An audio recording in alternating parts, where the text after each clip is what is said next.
Alright, hello everybody, it's me, Clock, and today we're going to be playing Heartstop Tour, a Otome visual novel, a part of the Otome Game Jam on itch right now. Let's start. What's my name? Is Clockers. I'm a he-himmer. Oh man. Clock reference! I sit down in the farthest corner of the train station. I mean, this is a little loud, actually. That should be good.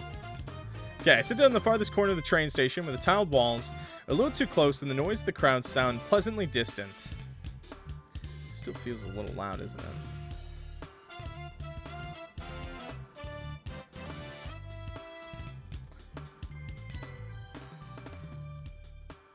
There, that's good. It's already noon and I'm eating what I will loosely describe as breakfast. A cold egg salad sandwich from the convenience store downstairs. About 4 hours late and 2 days past the concept of dignity. The bread is soggy. The lettuce is giving up. The egg tastes like depression. Why the hell would you buy an egg salad sandwich in the first... Just period, bro. Don't buy that. It's disgusting. Just buy the ham and cheese. I chew slowly, contemplating the slow and delicious fall of my life into total chaos. So this is what being unemployed feels like. Oh yeah. Still wearing the tacky suit I've worn to work too many times in a row. The collar's fraying. There's a faint stain on the sleeve that may or may not be soy sauce. My ID card still hangs from my neck like a cruel joke. Clacks gently against my chest when I sigh. I quit. Like, actually quit. I can still hear it. My boss's smug voice, the casual cruelty in his tone, and the exact moment my final brain cell self-destructed. Flashback 2 hours ago. That happy Kuma Bear mascot you like? It looks so deformed. Honestly, it's a wonder kids aren't scared of it. I'm quitting this job. End flashback. I quit my job over a mascot? Dramatic? Yes. Justified. Also, no! It's no! But yes. You can insult my work ethic. You can underpay me. You can even make me work weekends. No, you can't. What? What? What? No! But do not slander the pure, comforting joy of Comfort Kuma, a round pink miracle of marketing who got me through middle school, heartbreak, and chronic loneliness. I will die on this hill. This is the wrong hill to die on! I take another bite, angry bite of the sandwich, still seething in solidarity with the bear, when I feel a soft tap on the back of my neck. Clock, why are you acting like you don't know what it's like to be unemployed? I dropped out of university and got a job within the week. I've never been unemployed since, actually. Huh. Not the shoulder, not the arm, the neck. I flinch, nearly choke on a piece of egg and twist around. Yo, who's touching my neck? Oh yeah, okay, never mind, it's fine. Hi. Literally, quite literally. Hello, sailor! Why do you look like a sailor a little bit? Behind me stands a man. Tall, weirdly glowing in the harsh station lighting. He looks like a rich man trying to cosplay as a backpacker. This is an expensive-looking camera slung around his neck, and a rolling suitcase by his side, barely touching the floor. He looks relieved to see me. I feel immediate danger. Sorry to bother you. Are you the tour guide? This is voice acted? Okay, give me a second. I gotta turn that up. Turns out I can't turn that up. Okay, let's turn this down. Let's turn the music down a bit, because, you know, for some reason, it's really loud. It's really loud, actually. Okay, maybe turn that up. Okay, let's try this. Silence. I blink. He smiles, all teeth and sincerity, like a golden retriever with a platinum MX card. Because my day is already ruined, because my ID badge says City Promotions Gus Services, from a job I technically still have until they revoke the building pass, and because I am very unemployed now. Oh. Let's save. Yeah. Are you a tour guide? Yes, I am a tour guide. How did you know? Let's lie. He looks like a serial killer?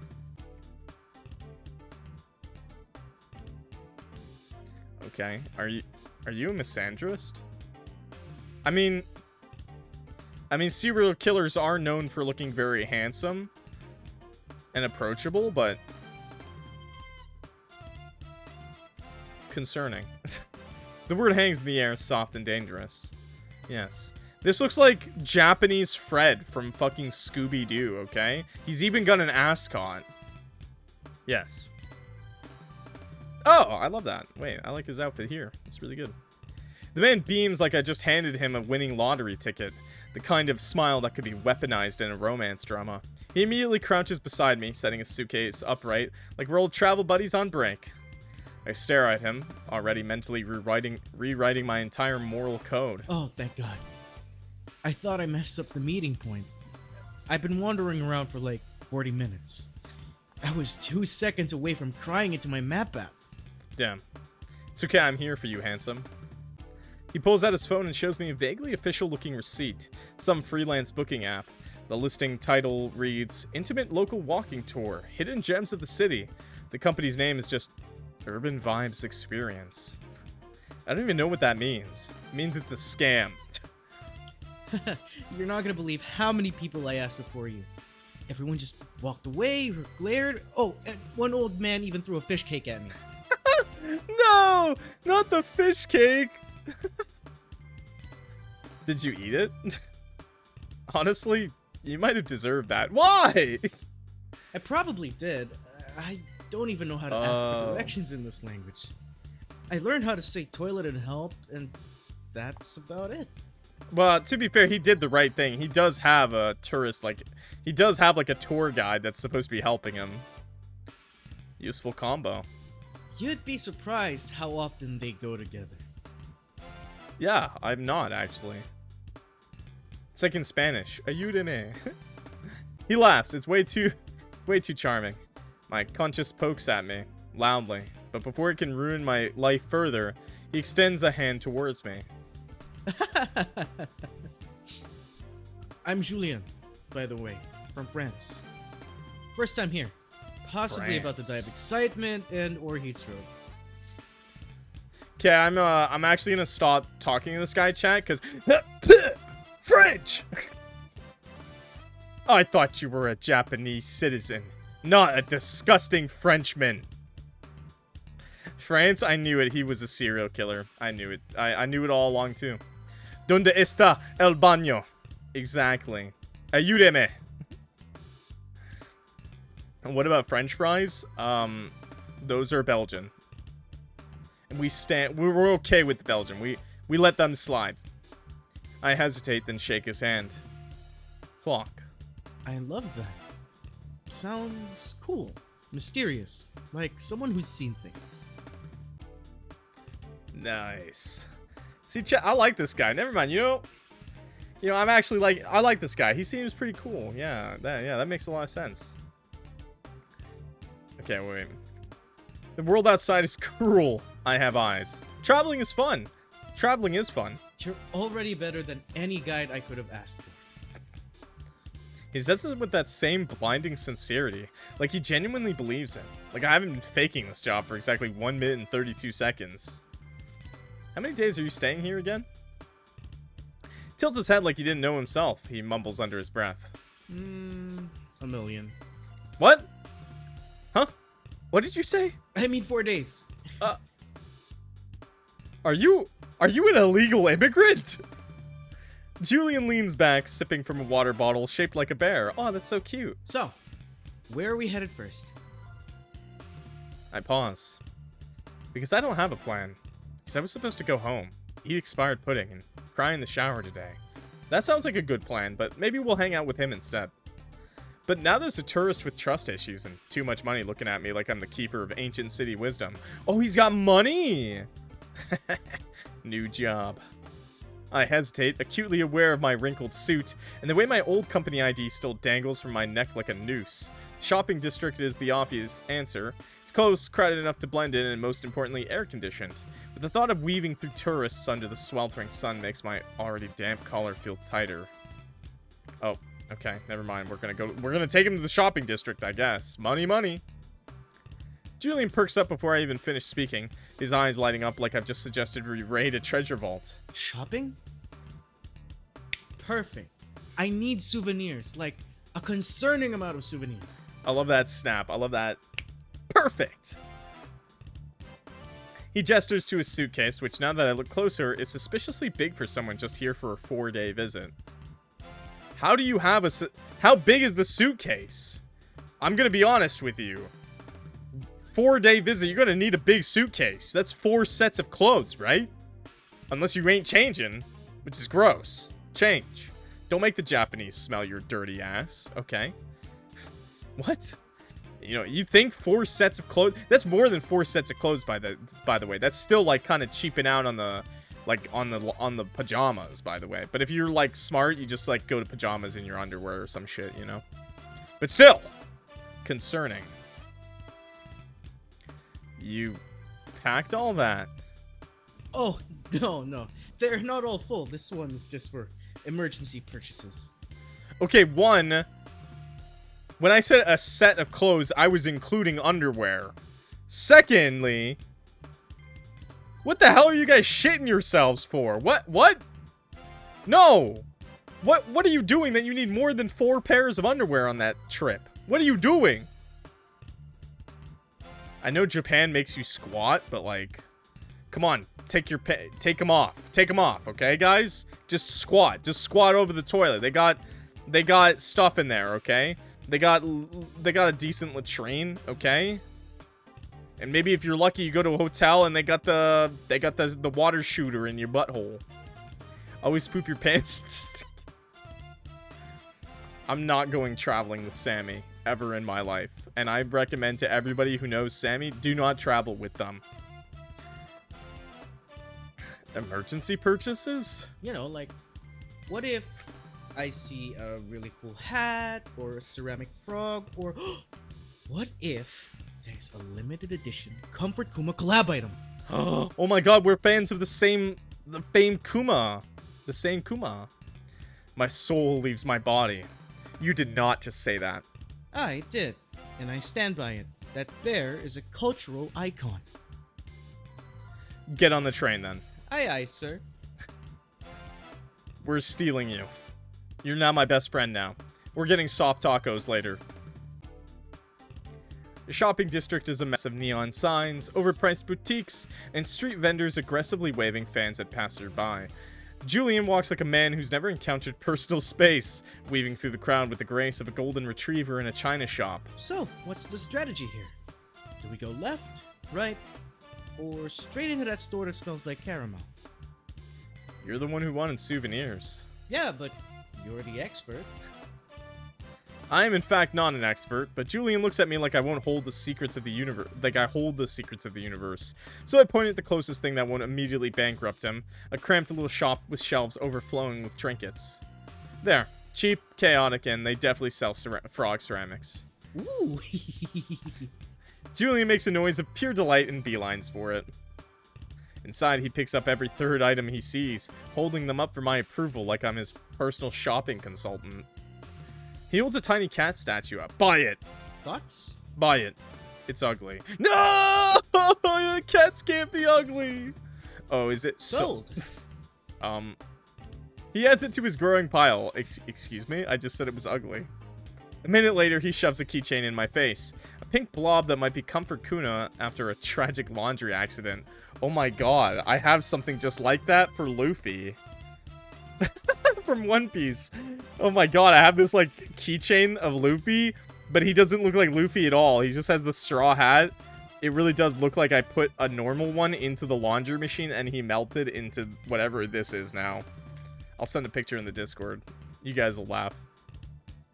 Join the Discord YouTube. It's your emotional support bear. How did you know? It's plastered all over your back.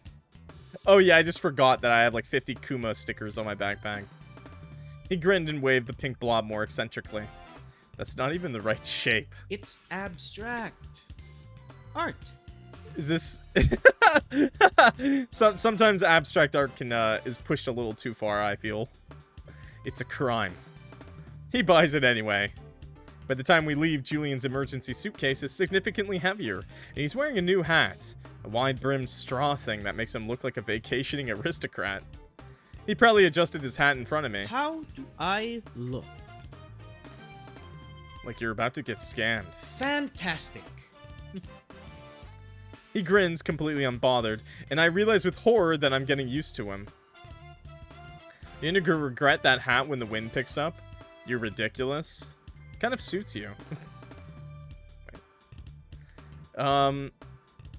It kind of suits you. Yeah? Maybe I'll keep it then. I'll be nice. The sun dips lower, casting the street in gold. And for the first time today, I don't feel like I failed office drone. I don't feel like a failed office drone. I feel like a tour guide. A fake one, but still. Shopping district hums with late afternoon energy. Street performers clattering drums. The sizzle of takoyaki stalls. And the occasional thunk of a vending machine dispensing drinks. Julian stops dead in his tracks in front of a gachapon machine. Oh. Bye, Oh, Foxy. no. Inside the machine are rows of tiny pastel-colored capsules, each promising a mystery figurine. A sign taped to the glass reads, "Limited edition Comfort Kuma collab, collect all 6." We're gonna be here all night, and he's gonna use up all of his money. Don't. It was useless. He was already digging his pockets for coins. I have to. It's a scam. You'll get 6 of the same ugly one. That's a risk I'm willing to take. He solemnly inserts the money. The machine roars. Capsule drops. Julian cracks it open like it's a sacred artifact. Inside is a microscopic Comfort Kuma, dressed as a shrimp. Are these gachapons? Yo, bye, Lazy Mimi. These gacha things, like these little dispenser ones, I don't like these ones because where are you realistically gonna put these little figures? Realistic shrimp. No, oh no. Okay, never mind. The chat has already fell for the shrimp. Okay. Stop shrimping it. Sit up straight. Magnificent.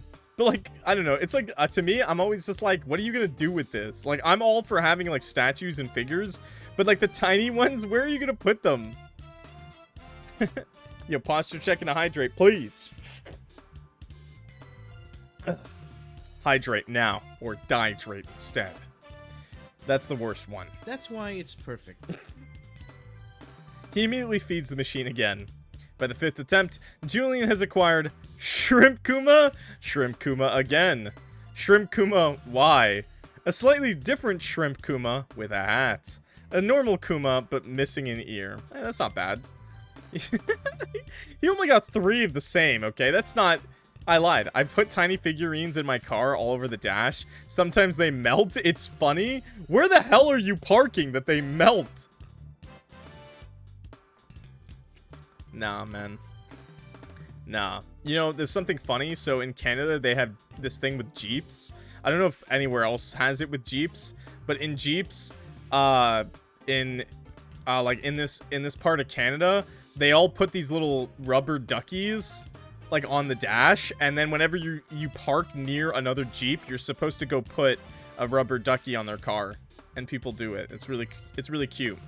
I've seen some really cute rubber duckies on their dashes, but they don't melt. I think the universe is telling me something. Yeah, it's telling you need to buy more. To stop? To open the shrimp restaurant. He looks so genuinely contemplative that I almost believe him. Excuse me? I'm confiscating your coins. Let's get food before you bankrupt yourself. Yeah. You're a genius. I'm starving. Lead the way, oh wise guide. Nice. Hey, yo! Brother, there are teddy bears sitting on the stall. What? Okay. The cafe isn't just wood paneled, it's a shrine to Comfort Kuma. Pink plushies line every shelf.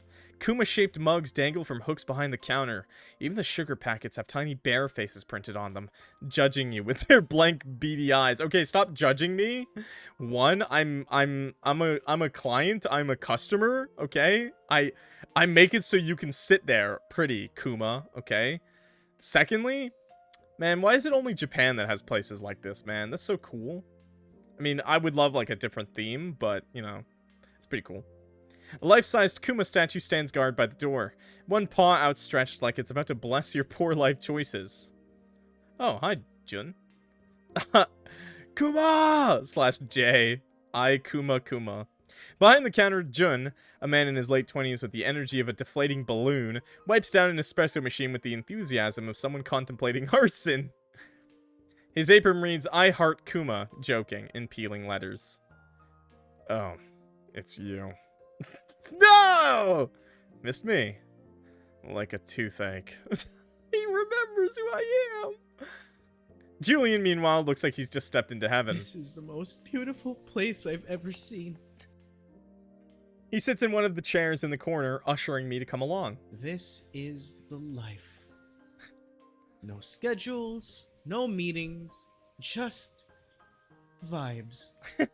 I've known you for only a day, but I wonder if you've ever worked a day in your life. Hey, I've worked. Oh no. I interned at my dad's company for, like, I don't know, a week? No! It was terrible. Everyone kept calling me sir, and I had to wear loafers. What's wrong with sir? That's a lot better than other things people could have called you.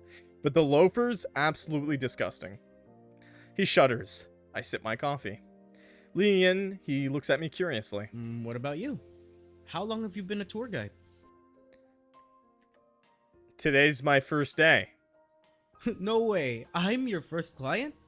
That's historic. Yeah. He doesn't press further, just stirs his iced coffee with a straw. So, what was the old job? Corporate hell, soul crushing. I'd rather not talk about it. Corporate hell. He raised his cup. To freedom, then. I used to have a pair of loafers. They were so gross, never again. Well, you know, maybe clean them next time, but I don't know. Wait, I think the cafe owner guy is calling me. He leaves the table. Julian returns to the table, cradling a limited edition Kuma Parfait like it's the Holy Grail. It has 2 mini umbrellas. Now this is the peak of human innovation. Yes! That'll be 1,800 yen. How much is that in, like, American or Canadian? Worth it. Is that like, what is that like? If I'm correct, like, I believe the conversion very badly is like 100 yen is about $1, right? So, what is that, like 18 bucks? That's not that bad for like a specialty item. If it's like 20 bucks or more, I guess that's okay. I'm not exactly sure the conversion. But yeah, it's always worth it. For Kuma. As he digs in, Jun sidles up to you, arms crossed. So, you quit your job over some bear I manage daily, and now you're babysitting a rich idiot? How does Jun know that I quit my job? Why is the first person I told I quit my job the guy who works at the fucking cafe? It's a tour guide gig. You're not a tour guide. I am today. Jun stares at you, then at Julian, who's now attempting to balance a spoon on his nose. You're both hopeless. He leaves, a beat of silence, then... Okay, but real question. If you could be anything right now, no limits, what would it be? Honestly, a nap. That's so real. Something that doesn't involve customer service. I don't know, maybe traveling. That one. I love to go traveling. His eyes lit up. Where to? Anywhere, just away. A millionaire? Nah, more money, more problems. I just want enough to get by. Julian looks at me like I've just handed him a puzzle piece he's been missing. Me too. For a second, the cafe noise fades. Then he leans back, grinning again. Well, if you ever need a partner in crime for impulsive life decisions. Just want to own a house someday? Oh, well, yeah, you'll need to be a millionaire, by the way, for that, so I guess that's not enough. I'll keep you in mind. He smiles, and for once, it's not blinding. It's warm. I was quite charmed until I realized he's poking at the whipped cream on his drink with childlike fascination, completely absorbed in trying to balance a sugar packet on top of it. It topples. He gasps like it's a personal betrayal. I mean, you're American. It's probably a lot... It's like 100% a lot easier for you to own a house than me, a Canadian, okay? In Canada, the housing market is, as of right now, Canadian housing market, it's really bad. It's getting a tiny, tiny bit better, but it's still very, very bad here. And, yeah. This is rigged. It is. Wait, say that? It's personal betrayal. This is Okay. rigged. It's physics. No, I had it. The sugar packet slides off. He groans, slumping dramatically against the table. My greatest defeat. Nice. I steal the packet before he can attempt a third time. He pouts. How are you this easily entertained? Oh, this is nothing. Once I spent 3 hours trying to teach myself to flip a pancake in the air, 3 hours later my kitchen looks like a battlefield. I'm not gonna lie, if you're gonna learn how to do that, unless you've already got some really good hand-eye coordination, yeah, it's gonna look like that. It's fine, it's fine, it's fine. I did it, it's fine. Did you succeed? No, but I did invent pancake soup. Okay, well, never mind. Never mind. It's not worth it if you didn't learn. You gotta keep going. You gotta commit. I choke on my coffee. That's actually impressive in a tragic way. Finally, validation. He leans in, suddenly serious. Okay, real talk. Do you think pigeons know they're pigeons? What? Like, do they look at themselves and go, ah, yes, I am a pigeon?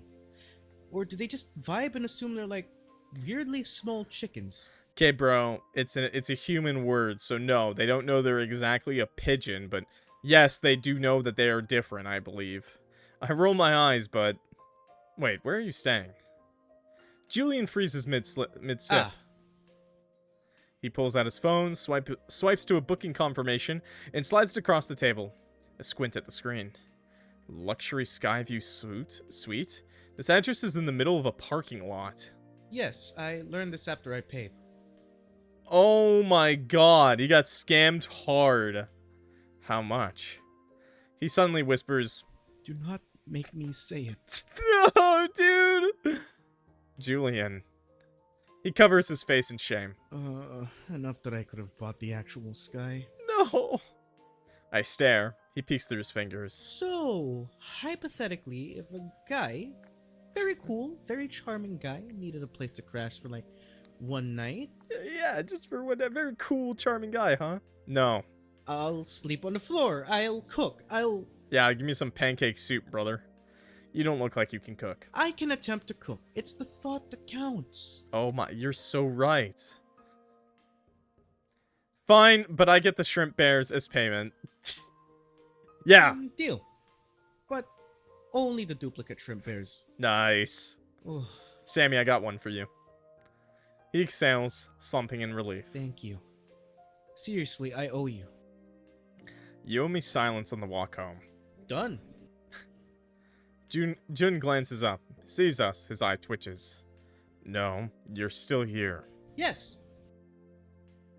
Jun exhales through his nose, long suffering, before turning back to the machine. How are you still here? Should we leave? Stay. Jun returns with a spray bottle. I'm not above treating you like a misbehaving cat. You wouldn't!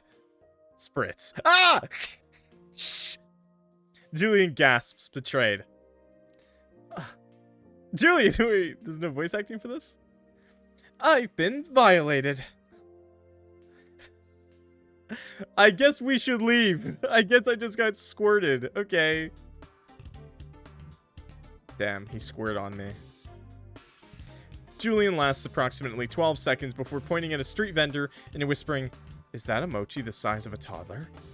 The sun dips low, painting the streets in warm gold as Julian and I leave the cafe. The air smells like street food and fading summer, the kind of evening that makes even the cracked pavement look poetic.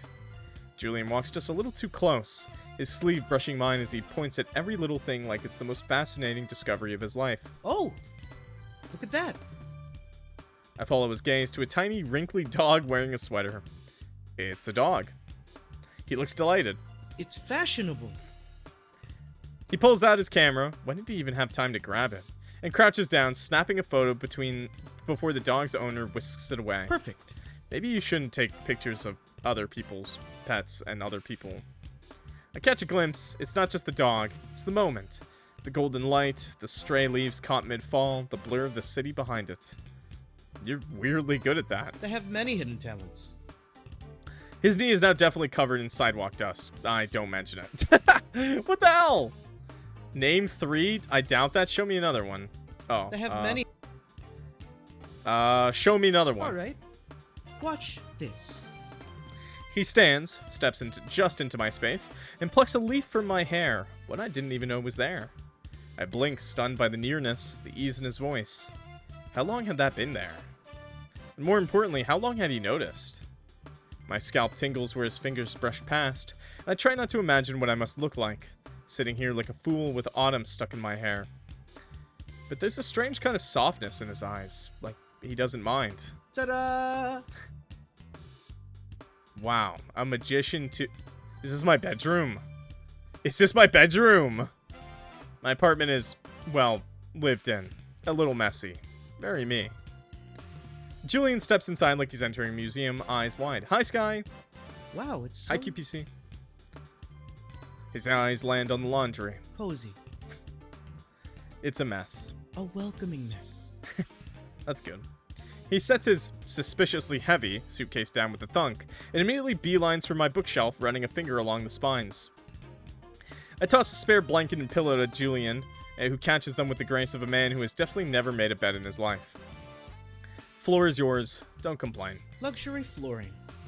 5-star experience. Sorry, bro. I didn't scam you. He flops down dramatically, rolling himself into a burrito of blankets. I turn off the lights. Silence. Then... Hey, No. but what if I... Sleep. A pause. Good night. I don't answer, but for some reason the room feels a little less empty.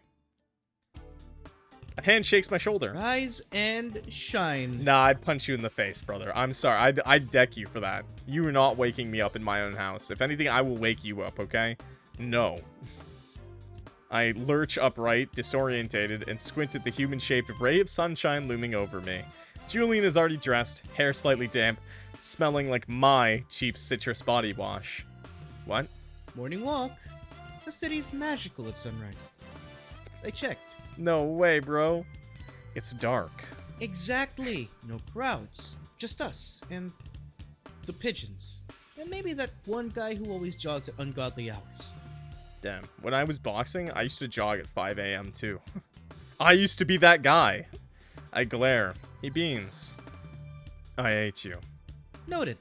Now take a shower. Adventure awaits. Don't call me stinky. Wait, maybe, okay. I'll play a little bit longer. YouTube, you don't need to worry about that. I'm separating this into 2 playthroughs. But for you, YouTube, it'd be 1. The shower did little to wash away my exhaustion, but the crisp morning air helped. The city is still half asleep. Streetlights glowing like tired eyes. The occasional delivery truck rumbling past. Julian walks ahead, hands shoved into the pockets of his wrinkled linen pants. He's him. Yeah, I'm him. Nah. I wish. Stinky? I ain't stinky. You're stinky. See? Magic. It's just empty streets. Exactly. No tourists, no noise, just the city breathing. A stray cat slinks past a dumpster, eyeing Julian with suspicion. He crouches down, making a clicking sound with his tongue. Kitty! The cat flicks its tail and vanishes. Damn, you suck. You're terrible at this. I'm mysterious. It's part of my charm. Oh my god. I roll my eyes but don't stop him. The quiet is nice for a change. No crowds, no expectations, just the 2 of us in the slow creep of dawn. Worth waking up for? Wait, this guy is hot. Yeah, he is. Yeah, it's worth it, I'd say. He grins. Told you. Julian buys 2 onigiri and a canned coffee, handing me one without asking. We eat in silence on the curb, watching the first wave of salarymen trudge toward the station. Don't move. That's salaryman's tie. Is it clip on? No way! I will push you into traffic. Kinky. What? So, what's the plan for today? If you think that's kinky, we should jump off a roof together. Sleep. Boring. Necessary. I sigh and then plan the itinerary. I guess you're the bottom? No. The top commands the bottom to do things for him. Meiji Shrine, where Julian tried to commune with nature by hugging a sacred tree until a priest side-eyed him. Harajuku's Takashita Street, where he spent 5,000 yen on a crepe the size of his head and immediately dropped it. R.I.P. Rainbow Sprinkles. No! He wasted food? That's fucked up. You can never waste food, okay? Akihabara, where he fangirled for 2 hours after seeing his favorite shoujo manga on a poster. He bought many volumes, then found out it was all in Japanese. Come on, man! No! He's so unlucky, bro. Not even unlucky, just stupid. And of course the iconic Tokyo Tower, where he spent 20 minutes arguing with a vending machine that stole his money. It gave him the drink, he was just too distracted taking selfies. Through it all, I trailed behind like a long-suffering babysitter, wondering how one man could attract so much chaos without even trying. Streets are properly alive now, bustling with commuters and school kids. Julian walks a little too close, his elbow brushing mine whenever someone passes. And melting. Like a sad, sexy popsicle. Why did you add sexy? You're damp, like bread left out in a rainstorm. Poetic. Harsh, but poetic. No, I could get used to this. Which is great, so this is also great. That's good. I like this so far. You know, okay, wait. To what? Morning walks, empty streets, you. Hey, are you trying to be the Rizzler right now? Because it's working. I don't look at him. My face feels warm. You're leaving in 2 days. Yeah. Damn. Back in my apartment, Julian flops onto the floor like a starfish. I'm exhausted. You woke me up. And it was worth it. I kick his foot half-heartedly before collapsing onto my bed. Julian's breathing evens out almost instantly. I close my eyes. The city hums outside. What? Did you just call me a bratty bottom? I just read that. Wait, what? Nah. My eyes blink open to the darkness. The digital clock on my bedside table reads 2:37 a.m. in harsh red numbers. Something feels off. I lie there for a moment, disoriented, before realizing that what woke me, the oppressive sticky warmth clinging to my skin, the AC must have shut off again. With a groan, I fumble for the lamp, my fingers brushing the switch. Light floods the room in a sudden golden burst, and there he is. Hey yo! Put that shirt back on! You're in my house! You're on my floor! Can't be having naked men in my floor. Is that a boner? This is the boner. This is the boner right there. Uh-huh. I figured it out, chat. That's the boner. Boner. Julian. Shirtless. Sprawled across my floor like some kind of modern art installation. One arm is flung carelessly over his stomach, his fingers twitching slightly in deep sleep. He's asleep? The other is bent behind his head, biceps flexing just enough to draw attention to the smooth lines of his shoulders. The thin blanket I'd given him has slipped dangerously low on his hips, revealing the sharp V of muscle leading beneath. Hey, yo! I swallow hard. His chest rises and falls in a slow, steady rhythm, and for one insane second I consider just watching. Then, his eyelashes flutter. A sleepy, lopsided grin spreads across his face before his eyes even fully open. Is there a fire, or did you just miss me? Nah, I'm hitting your face with a pillow. Hey. My cat's yelling right now. No. A beat, his glaze clears, sharpened in the low light. He doesn't move, doesn't cover himself, just watches me with that infuriating smile. Can I get a hydrate check?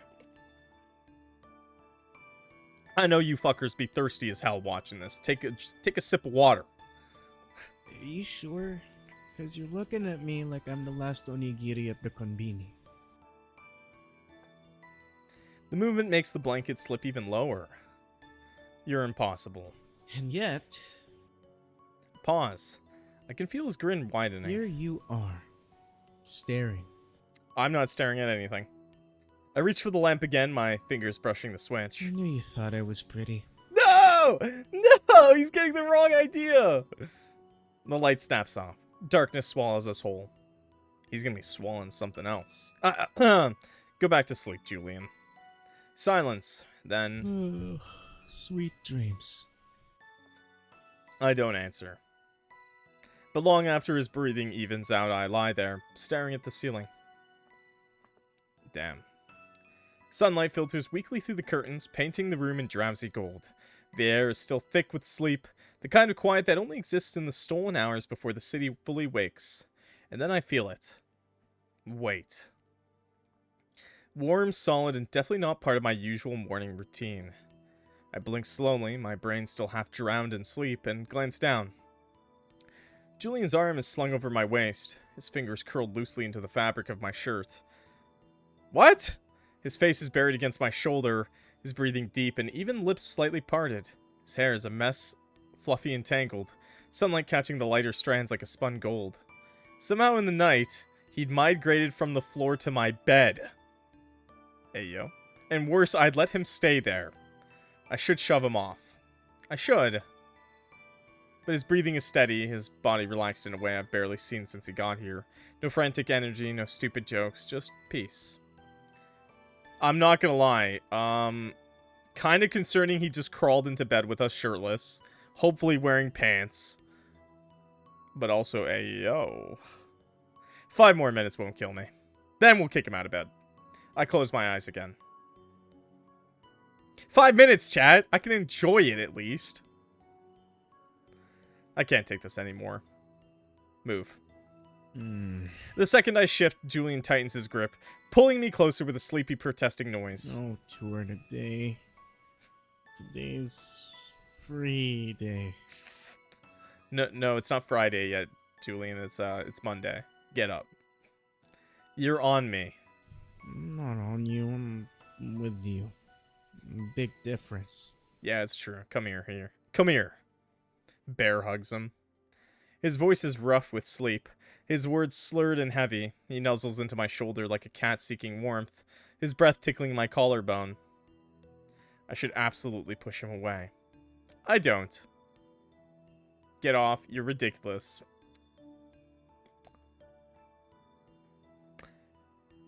If this is a real situation, I would say get off.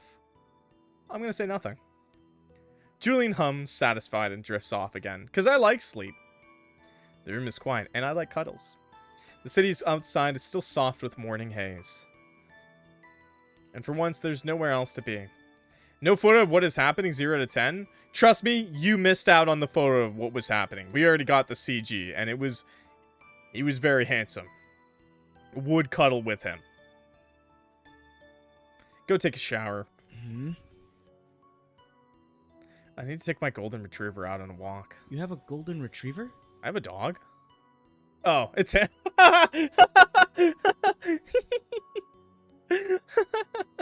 Wait, Tim. You're my golden retriever. The sun hangs lazily in the sky, casting the city in a golden haze. Julian walks beside me, his elbow brushing mine every few steps like he can't quite help it. He's quieter than usual, not in a bad way, but in the way of someone content just to exist even next to you. Where do you want to go? Everywhere and nowhere. I'm afraid I can't fulfill that. Then he stops dead in his tracks. Wait. Before I can ask why, he's grabbing my wrist and pulling me towards a tiny hole-in-the-wall shrine tucked between 2 buildings. It's the kind of place most people would walk past without noticing. Just a weathered torii gate and a single stone fox statue. Its paint chipped with age. What are we doing? Julian digs in his pocket and pulls out a 5-yen coin. Making a wish. He drops the coin into the offering box with a soft clink, claps his hands twice, and bows his head. His lips move silently. When he straightens, he's grinning. What do you wish for? He gasps as if he's been scandalized. You can't ask that. It won't come true. So true, bestie. You don't actually believe that. I might. And now I'm double wishing you don't ruin it. I roll my eyes, but step forward anyway, fishing out my own coin. The ritual feels silly, but Julian watches me with this unbearably fond look, like he's memorizing the way my hands move. Get a new rice cooker. You know, I'm gonna have to tell everyone right now, don't buy a rice cooker. It's called this new invention. It's called the pot. You don't need another invention on your fucking kitchen counter, okay? It's called a pot and water, okay? And a lid. It works wonderfully at making rice, okay? I've never won burnt rice, okay? And you can make a big pot of it, okay? You can make any amount you want with it, too. It's crazy awesome. Takes about the same amount of time. No stirring required, okay? But I'm lazy. What do you mean? It's the same thing! I guess the hardest thing is you just take the pot off the heat, I guess. I want to stay with Julian. When I finish, he leans in. Did you wish for me?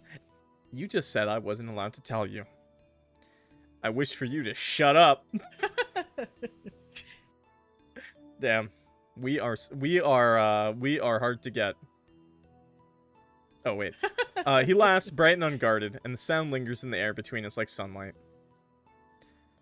We walked all the way to the shopping district, since the streets don't have much else to offer us. Mine makes cakes and other things. Excuse me? What do you got, the Willy Wonka gum machine? Are you just chewing gum? It tastes like cake and rice and all this different stuff? What do you eat? What kind of machine do you own? I want that, okay? We end up in a cramped bookstore, the kind with shelves so close together you have to turn sideways to slip through. Julian immediately beelines for the photography section, running his fingers over the spines like they're old friends. I find him later crouched in the corner, flipping through a book of black and white street photography. His expression is softer than I've ever seen it. No jokes, no performance, just quiet. You're staring. He doesn't look up. This photographer, he captures these tiny, perfect moments. Look, a kid laughing with ice cream dripping down their hand, or an old couple sharing an umbrella. The kind of stuff that people forget to notice. That's cool. He turns the page and the voice drops, almost to himself. I want to remember everything about this trip. I don't know if the tone was right there. That sounded like he wanted, like, kidnap me or something. The air between us shifts. Even the part where you got scammed by a parking lot luxury suite. The moment breaks, Julian snaps the book shut and stands, shoving it into my chest. Especially that part. Here, buy this for me. Oh. You can make soup too? My brother bought it. What are you making? Are you talking, do you have a pressure cooker? How do you make it? Can you make cake in a pressure cooker? What? What kind of machine is this? Nah, Killer Cat Black is like 6 years old, and their brother bought them the kids oven, play oven, and they're just giving them plastic soup, plastic cake, plastic rice, and oh my god, easy bake oven.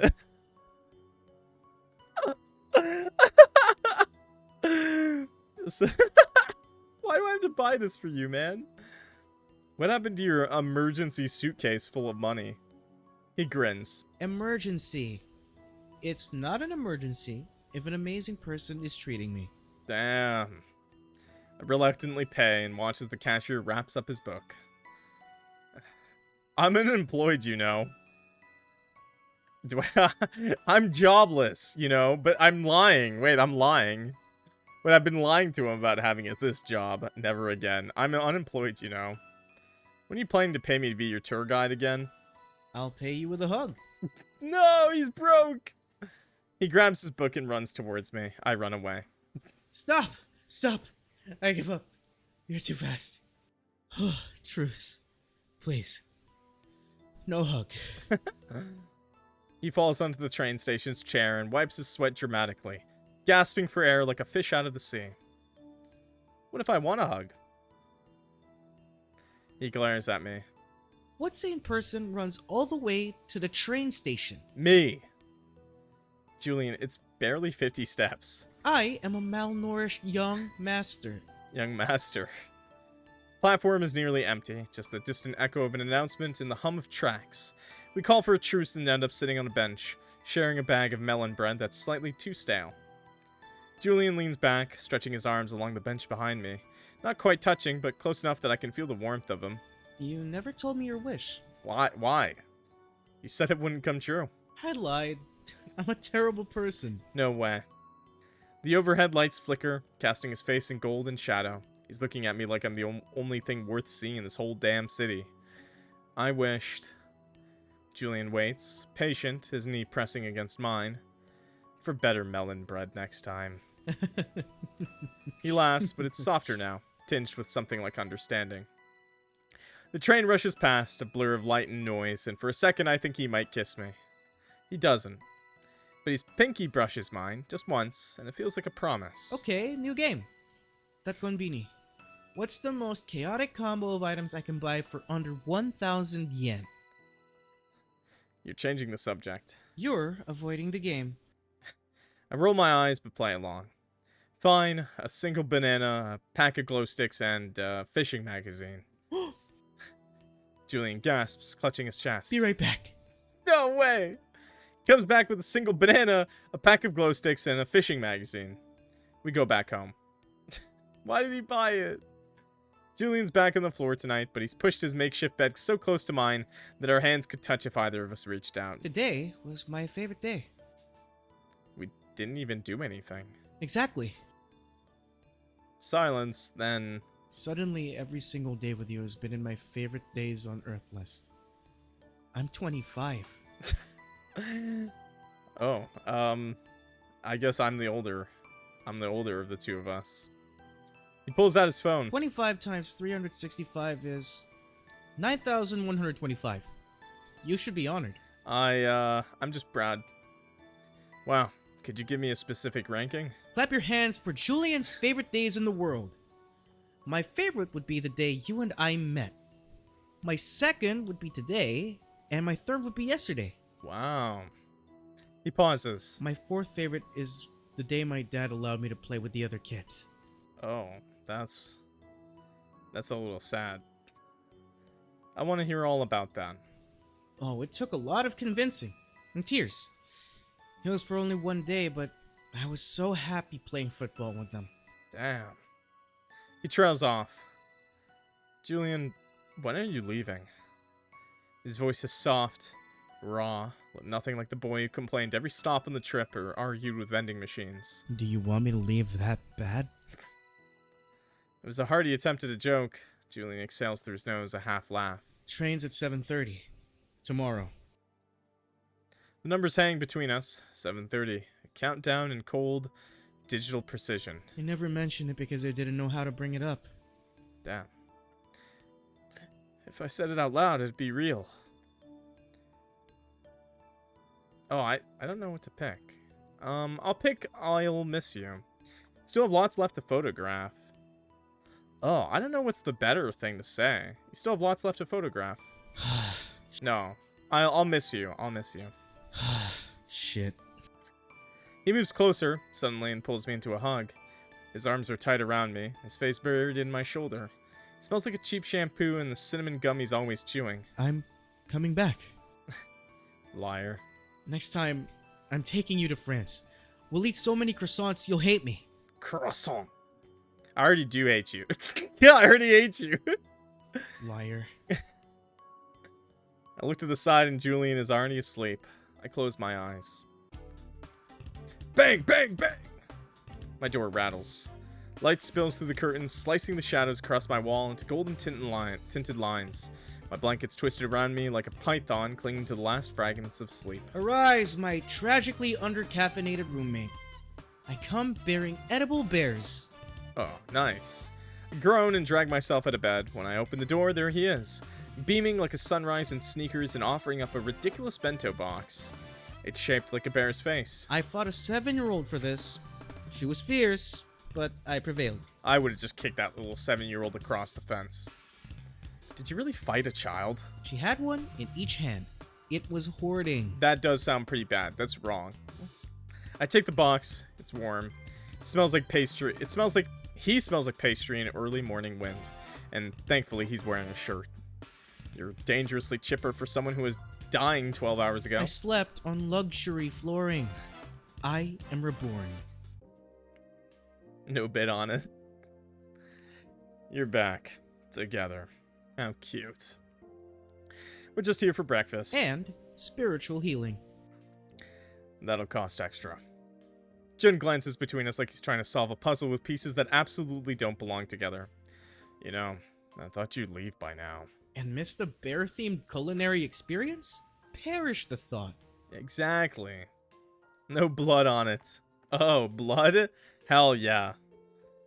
Jin rolls his eyes and disappears into the back with a muttered, hopeless. Table is slightly sticky, and the light filtering through the windows is warm and familiar. Julian carefully peels open the bento. I googled this place before I came to Japan. 5 stars. Cuter than it has any right to be. That's a quote. That's very true. Also, you know when the tables are a little sticky that you're gonna get some good food. How much of your trip has been decided by cuteness? You say that like it's not a perfectly valid metric. It is a perfectly valid metric. I steal a rice ball from his tray. This is revenge for day 2, 2:37 a.m. You're welcome. His eyes crinkle at the corners as he smiles, soft and slow. For a second, it's easy to forget the clock ticking down in his time here. Easy to fall into this. Coffee and chaos and conversations that stretch like sunlight across the floor. Then, the bell above the door jingles again. A tall man in a sharp black suit enters, scanning the cafe with military precision. His gaze lands on Julian. He heads towards us like a storm in polished shoes.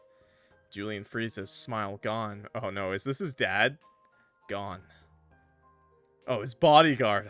And Mr. Beaumont, you were instructed to report in this morning. Julian doesn't look at him. I was busy. Your father is waiting. The tension cuts through the air like a wire.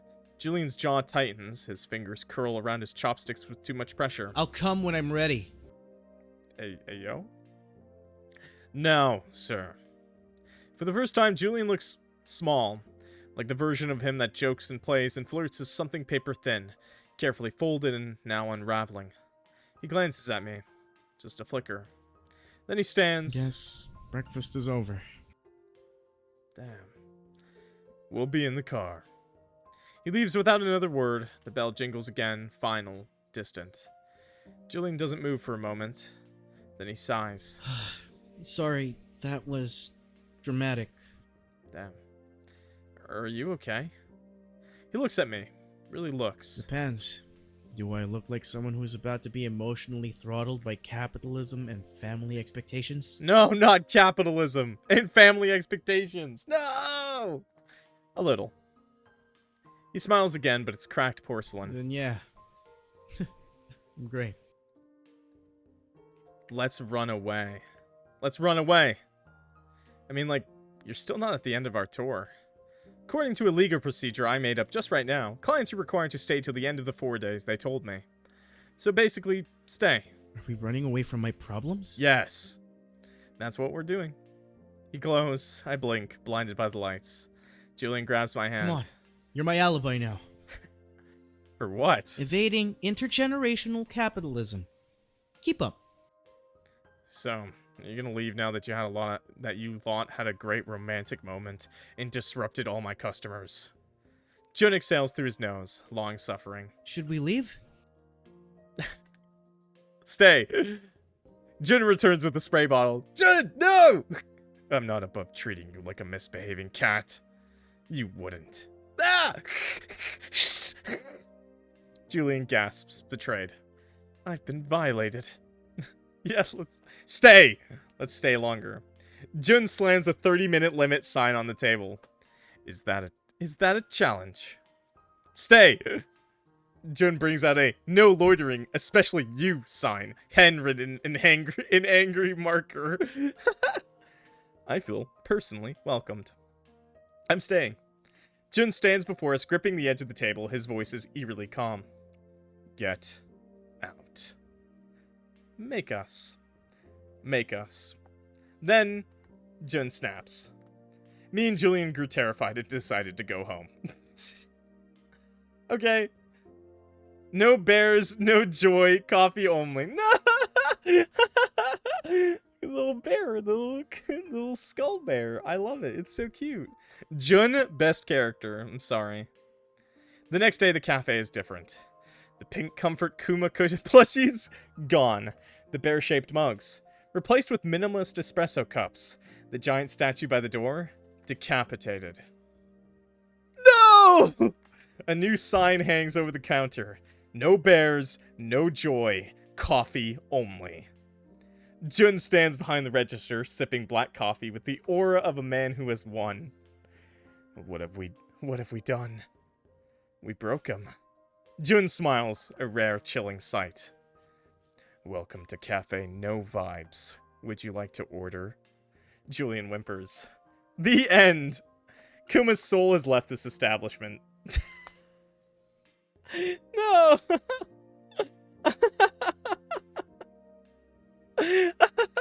What a good ending, bro. Wait, no. Okay. Let's I don't want to end it off there. Let's go back to leave. Let's leave. Let's just leave. This is why you don't bother the service industry worker, okay? Leave them alone. They got a lot going on, okay? Leave.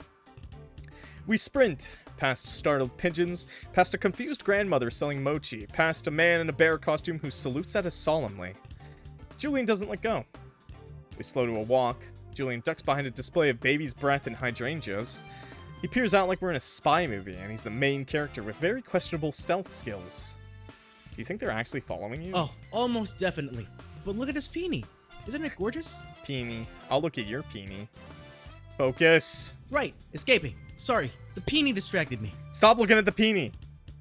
Somehow I got dragged into a karaoke booth. Julian punches in a random song in Japanese that he definitely can't sing. The screen flashes pink hearts. If I die tomorrow, tell the world I did not agree to be CEO of a corporation that sells weapons and scented candles. Wait, what? What are you, Iron Man? That's a niche business model. My family's idea of synergy. I can see it. He slumps into the cracked red seat dramatically. I'd rather eat my own passport. No wasabi, just straight chewing. Oh, I love eating paper too.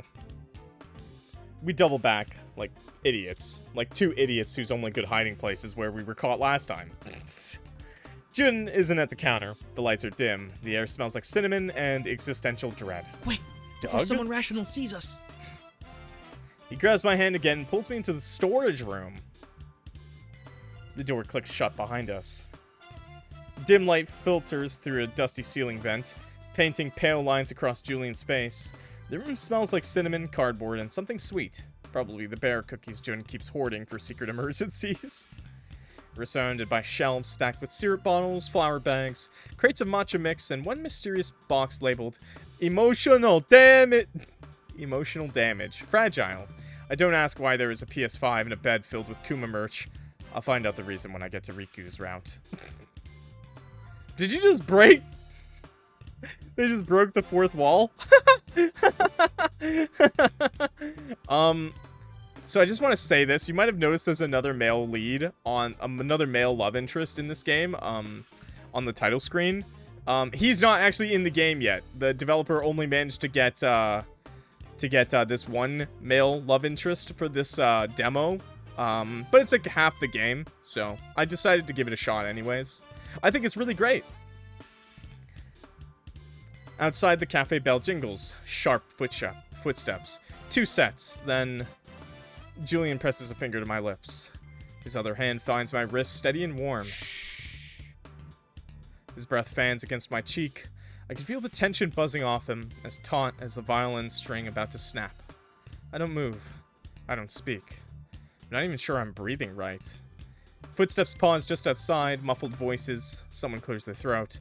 Someone else says, "He was seen near here."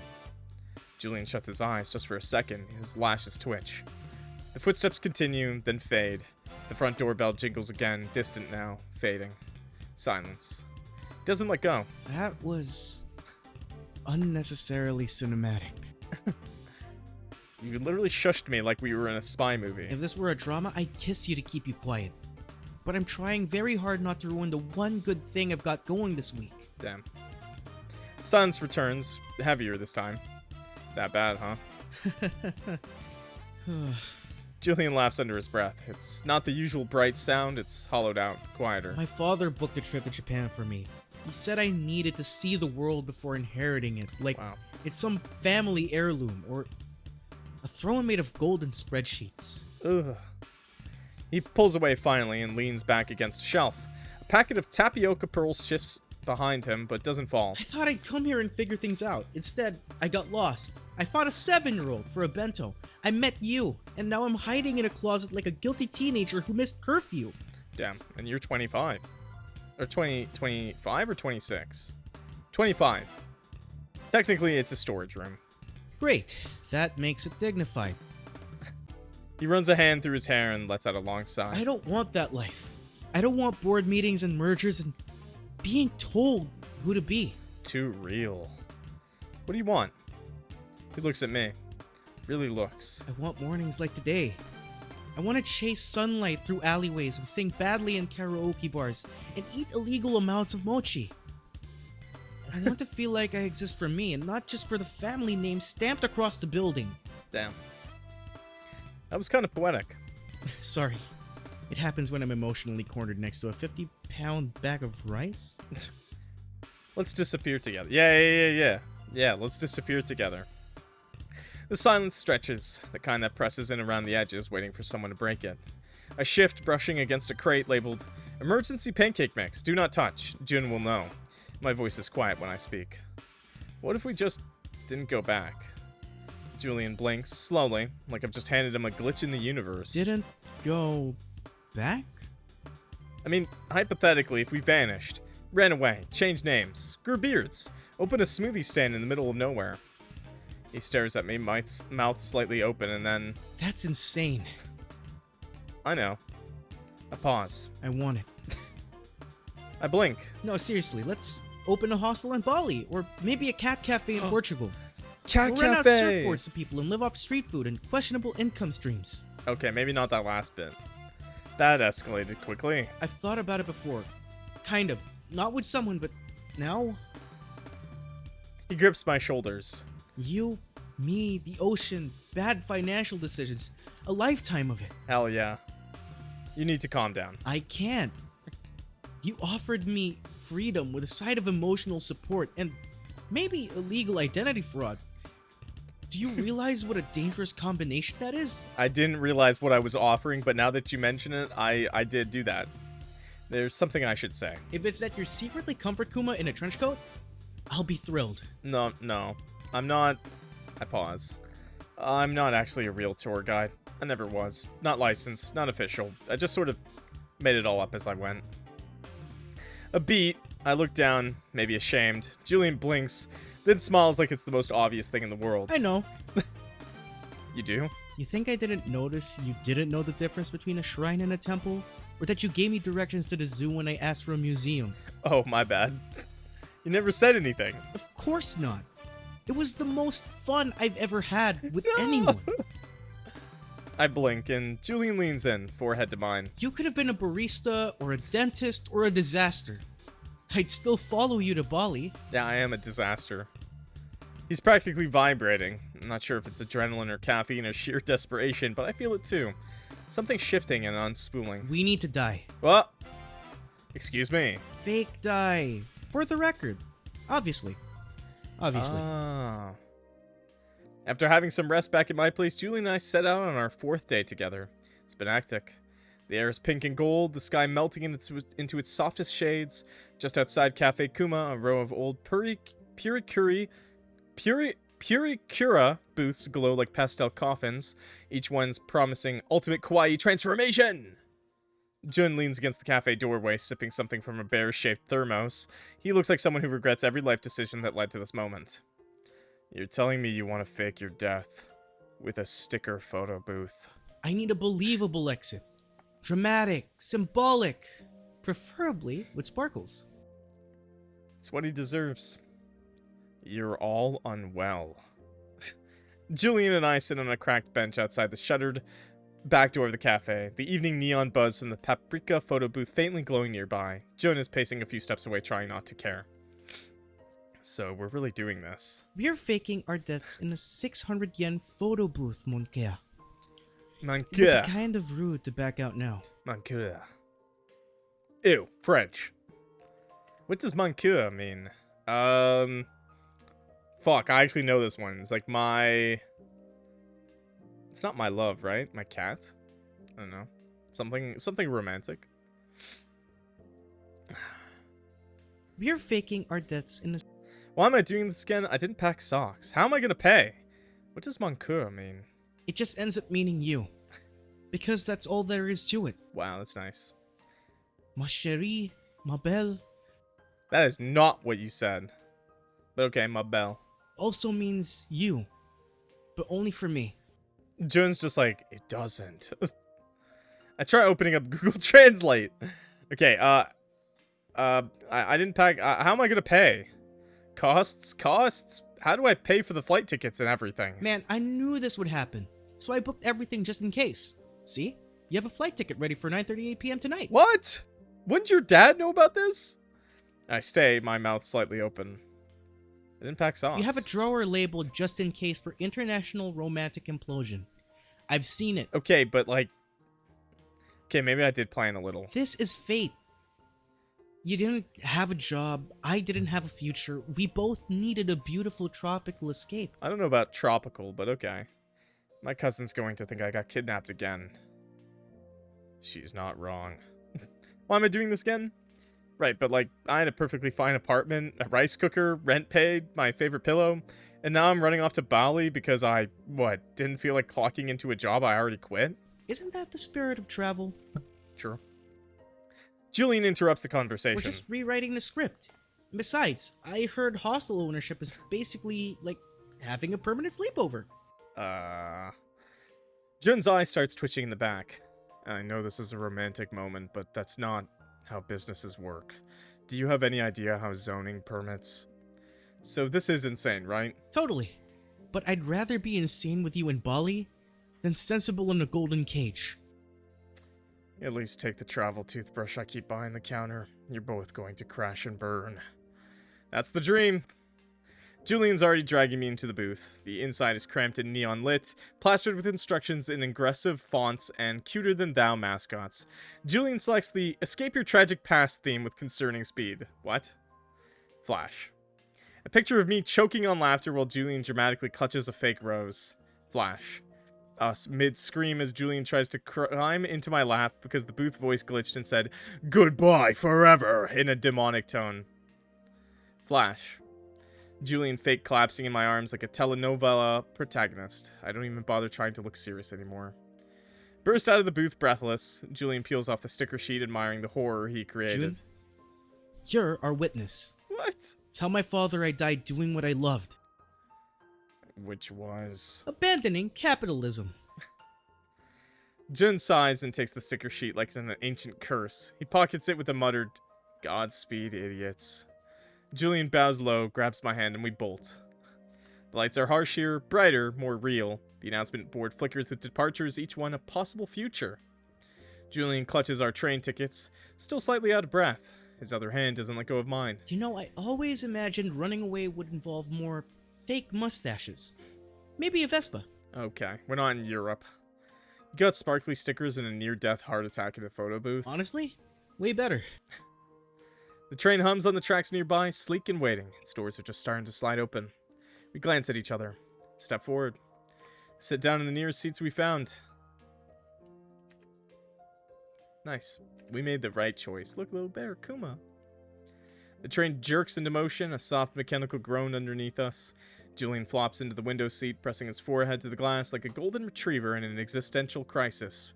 The city begins to blur past, neon signs, sleepy apartment buildings, vending machines glowing like little miracles in the dark.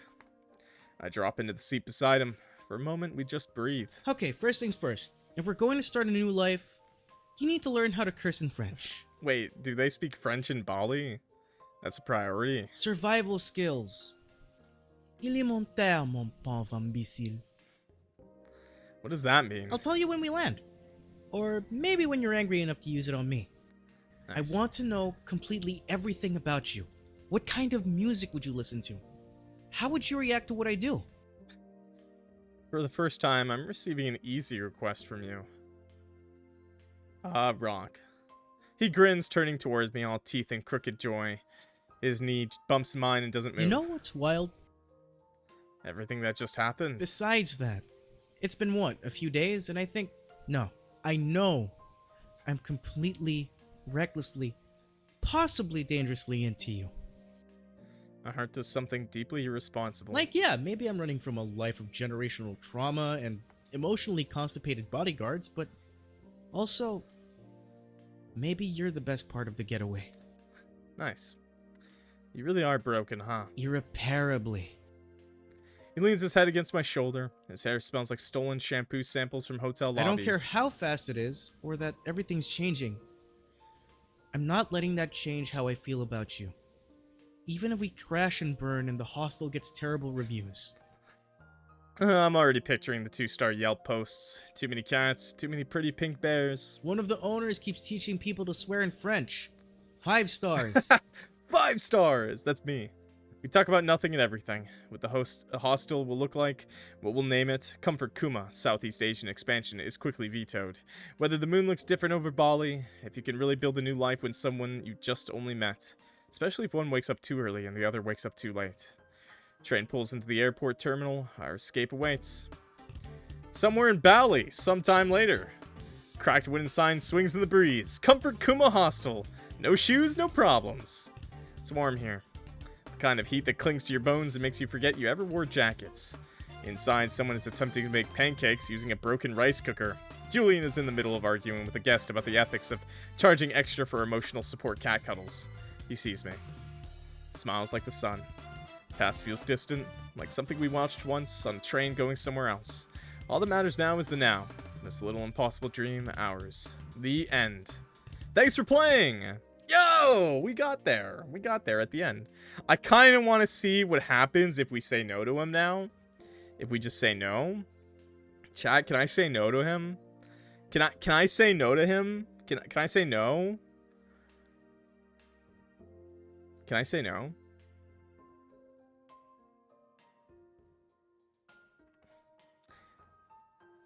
Go on, then.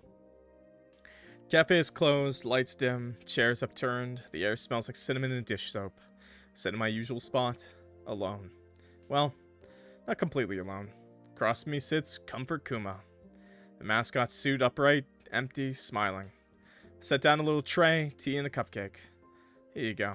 Just how you like it. Silence. Just the hum of the fridge in the background. I smile gently. Everyone left, you know. I laugh. It doesn't quite reach my eyes. But you're still here. You never leave. Never judge. Never lie. I reach over and pat the bear's fuzzy hand. You always listen. Outside, the city pulses on, neon lights flickering, car horns echoing in the distance. But in here, it's just us. And the suit. I pause, then gently slip the Comfort Kuma head off the chair and place it in my lap. Stare at it, eyes glassy. That's just creepy. I'm gonna take real good care of you from now on. Only the faint sound of a zipper being pulled up could be heard. The end. Thanks for playing. Wait, did I put on the hat? Did I steal the helmet? So that's what happens if you just let him leave at the let's run away. Let's go back to this. This situation is insane. Okay, no offense, but this is actually insane. I mean, running away from a guy in a suit? You can't live like this. Right. He pulls his hand away. The air between us drops 10 degrees. Of course. You're right. That's not what I... No, it's fine. I dragged you into something messy and stupid. It's on me. Julian. I'll take care of it. You don't have to worry.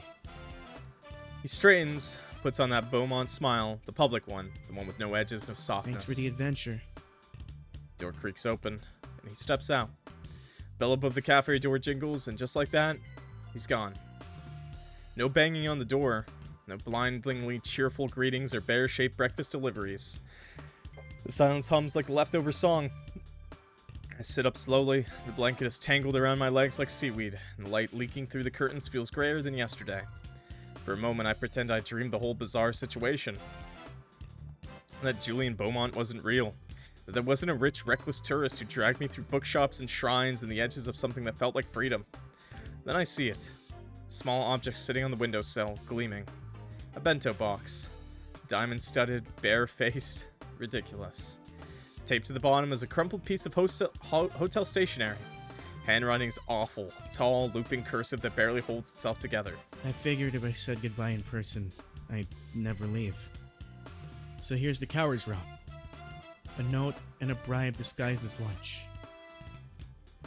I meant it. All of it. The bear fights, the late nights, the breakfast invasions. You made 4 days feel like mine. Like I existed outside a business plan. I'm sorry for being a walking fire hazard in sneakers and for not being brave enough to stay. No. Don't wait for me.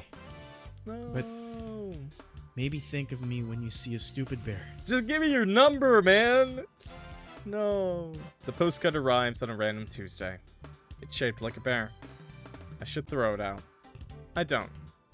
Stamp's gold foiled. The ink is slightly smudged, like it was written in a hurry. The back is crammed with far too much writing for a standard card. Still not CEO. Escaped a hostile takeover by playing dead in a conference room. Hostile takeover?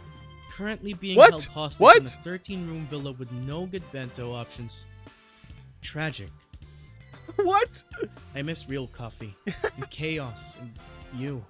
Okay, wait, I don't know if this is true. P.S. My father thinks I'm taking up falconry now. Pray for the birds.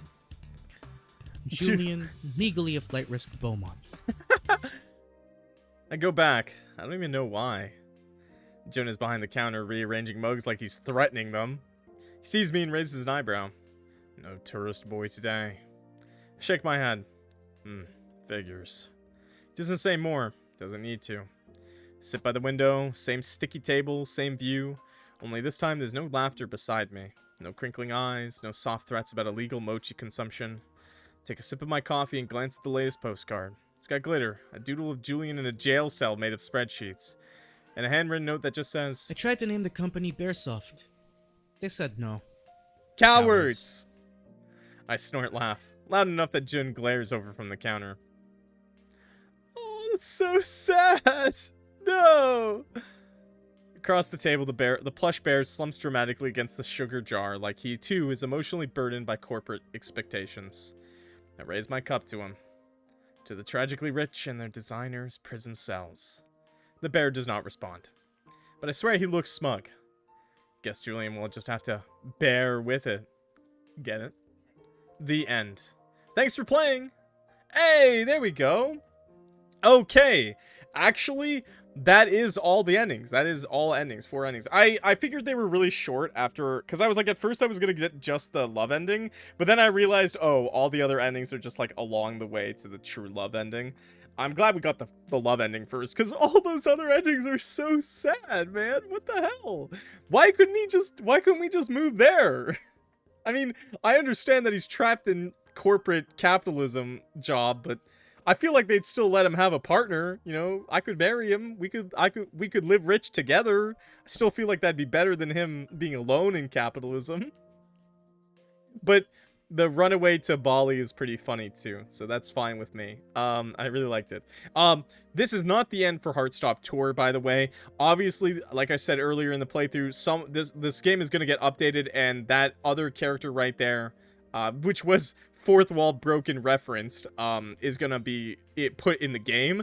And I believe from the description of the website, so I believe he is actually the mascot in the Kuma outfit. I believe he is the Kuma mascot, so like someone who wears the outfit. So that'll be pretty funny to see that route. I really like the writing in this, and the voice acting was a really nice surprise. Really great, I think. Really great overall. Yeah, I had a lot of fun with it. It was funny, cute, really wholesome, you know, and just silly. And I like that a lot. Like, I like that a lot, honestly. So, anyways, thanks for watching, everybody. Make sure you clock that like button and subscribe, because we're definitely going to play this again for part 2. And if you like visual novels, dating sims, horror games, indie games, I play games every day on the channel just like that. So please check those out and stick around for part 2 of Heartstop Tour for the other love interest, okay? And, well, that's it. My name is Clock, if you forgot, and I'm clocking out. So thanks for watching, everybody, and I'll see y'all in the next video. Peace.